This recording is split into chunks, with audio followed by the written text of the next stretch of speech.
The combat in the game feels very intense. Very personal. It's like closer cameras, more intimate. You want to feel each concussive strike. Right here!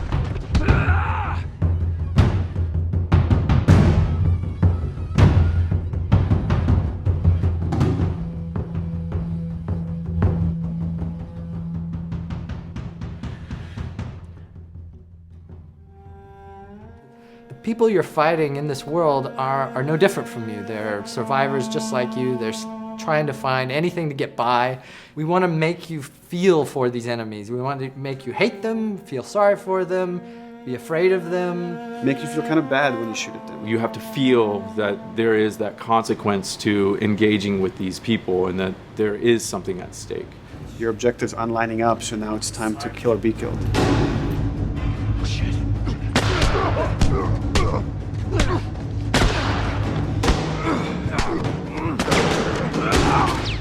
We do have a lot of contextual moves. That's when, you know, the characters interact with their environment while they're fighting each other. So you slam a guy against a wall, a guy slams you against a wall.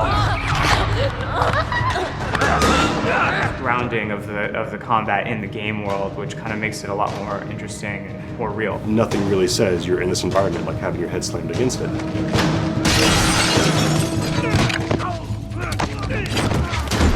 Stealth component is a big part of using the environment, like finding intelligent places to hide that give you flank groups. And the AI analyze the space that they're in, and they know, like, here's a place to hide that will allow me to flank the player and come around the side he's not looking. The space you're playing in is an extra character, and it's going to change the dynamic of every combat that you play. And then when an encounter happens, we want things to slow down. I'm going to use this thing that we call listen mode. Lets Joel kind of focus his attention, his hearing. I'll check out this area. Go check over there. If a guy's knocking a can over or he's speaking, I'm going to kind of see a visual representation of that sound in front of me. It lets me kind of know where guys are in the world. But that lets us build tension. And that lets me now look at Ellie and see where Ellie's at and kind of approach the situation carefully.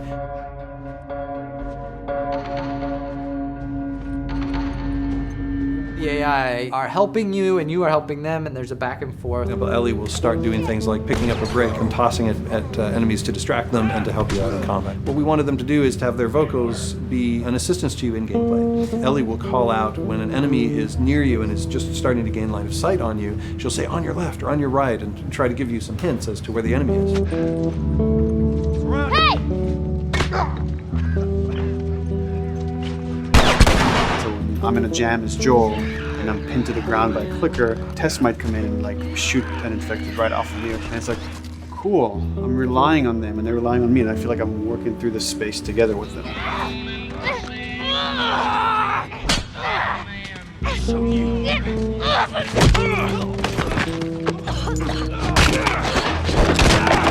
You might say, they did a bad thing. They killed somebody. They didn't do something that seems fully morally just. Well, you're going to think that they're bad people unless you, as the player, feel how terribly difficult it is to survive. The pressure is so terrible in this world that you just have to make a choice and live with it.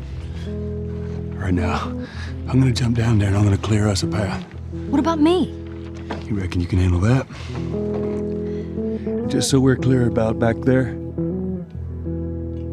it was either him or me.